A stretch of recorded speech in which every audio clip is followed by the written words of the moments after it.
ద్వాదశ జ్యోతిర్లింగాల్లో ఒకటైన కేదార్నాథ్ ఆలయంలో 228 కేజీల బంగారం మాయమైందని జ్యోతిర్మఠ్ శంకరాచార్య స్వామి అవిముక్తేశ్వరానంద సంచలన ఆరోపణలు చేశారు.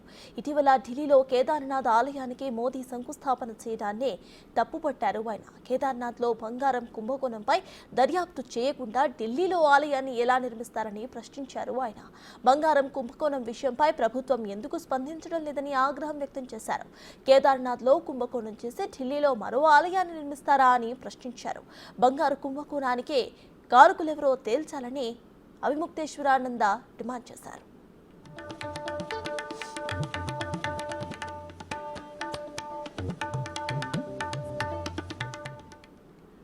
అటు ప్రధాని మోదీ తమకు శత్రువు కాదని ఆయనకు మంచే జరగాలని కోరుకుంటున్నామని స్పష్టం చేశారు. ఒకవేళ మోదీ తప్పు చేసినా నిరభ్యంతరంగా ఎత్తి చూపుతామని అవిముక్తేశ్వరానంద అన్నారు.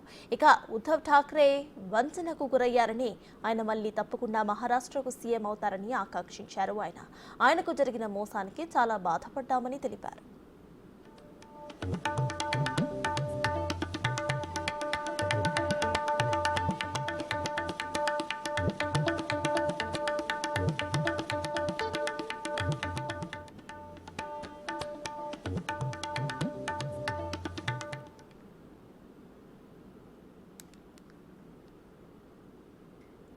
ద్వాదశ జ్యోతిర్లింగాల్లో ఒకటైన కేదార్నాథ్ ఆలయంలో 228 కేజీల బంగారం మాయమైందని జ్యోతిర్మఠ్ శంకరాచార్య స్వామి అవిముక్తేశ్వరానంద సంచలన ఆరోపణలు చేశారు. ఇటీవల ఢిల్లీలో కేదార్నాథ్ ఆలయానికి మోదీ శంకుస్థాపన చేయడాన్ని తప్పుపట్టారు ఆయన. కేదార్నాథ్లో బంగారం కుంభకోణంపై దర్యాప్తు చేయకుండానే ఢిల్లీలో ఆలయాన్ని ఎలా నిర్మిస్తారని ప్రశ్నించారు ఆయన.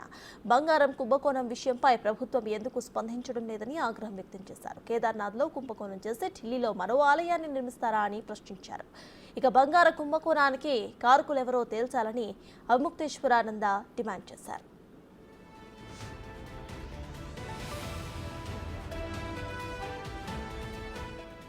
అటు ప్రధాని మోదీ తమకు శత్రువు కాదని, ఆయనకు మంచి జరగాలని కోరుకుంటున్నామని స్పష్టం చేశారు. ఒకవేళ మోదీ తప్పు చేసినా నిరభ్యంతరంగా ఎత్తి చూపుతామని అవిముక్తేశ్వరానంద అన్నారు.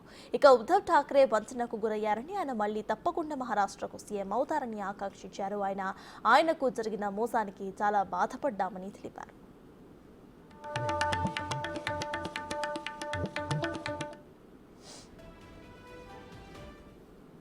वहाँ पर राजनीति वाले प्रवेश कर रहे हैं और अब हमारे धर्म स्थान में जहाँ प्रवेश करने में दिक्कत हो रही है, आप केदारनाथ में देखिए 228 किलो सोने का घोटाला हो गया।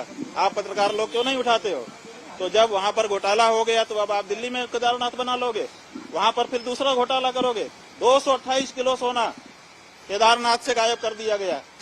ये कहाँ का नियम है? क्यों नहीं उठाते हो प्रेस वाले इस बात को? आज तक कोई जांच तक नहीं बैठाई गई। 228 किलो सोना का घोटाला केदारनाथ में हो गया। कौन जिम्मेदार है? क्यों इस बारे में जांच नहीं होती है? क्यों भाई इस बारे में निर्णय नहीं होता है? और अब आप कहेंगे हम दिल्ली में ही केदारनाथ बना लेंगे, ये नहीं हो सकता। नरेंद्र मोदी जी से आपने कल मुलाकात की, उनको आशीर्वाद दिया कल? हाँ, वो हमारे पास आए थे, उन्होंने प्रणाम किया। हमारा नियम है, हम लोग आशीर्वाद देंगे, जो आएगा उसको आशीर्वाद देते हैं। नरेंद्र मोदी जी हमारे दुश्मन थोड़े हैं, हम उनके हितैषी हैं, सदा उनके हित की बात कह रहते हैं। जब उनसे कोई गलती हो जाती है तो हम उसको भी कहते हैं कि तुमसे ये गलती हो रही है। वो हमारे दुश्मन नहीं है।